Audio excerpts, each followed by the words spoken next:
Naanunsyo ng Star Magic na naantala ang concert ni Janelle Salvador.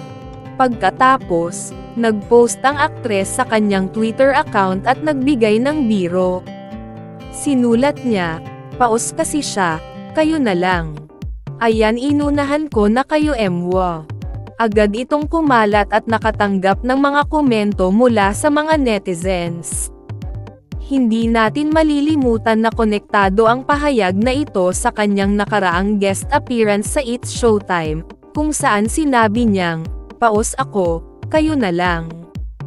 Ang pahayag na ito noon ay nagdulot ng iba't ibang reaksyon mula sa mga netizens. Ang nakakatawang pahayag na ito ay agad na nakakuha ng pansin ng kanyang mga taga-subaybay at kumalat ng viral. Marami rin ang nagpahayag ng kanilang suporta sa magaling na aktres.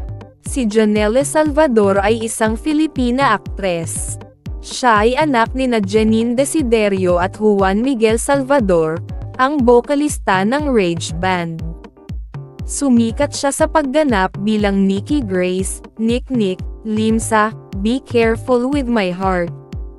Gumampan din siya ng papel bilang Valentina sa seryeng Mars Ravlos Darna ng ABS-CBN. May isang anak siyang lalaki na ang pangalan ay Jude, kay Marcus Patterson. Sa isang naunang ulat ng Kami, kamakailan lamang ibinahagi ni Janine Desiderio ang isang nakakatunaw na larawan sa kanyang Instagram stories. Ang larawang ito ay nagpapakita sa kanyang anak na si Janelle Salvador na yumayakap sa kanyang anak na si Jude habang sila ay nasa ospital. Maalalang ibinahagi ni Janelle noon na kamakailan lang ay nagkaroon ng asma si Jude. Sinamahan niya ang kanyang post ng pahayag, "Ang nakaraang 48 oras ay isang napakasamang panaginip.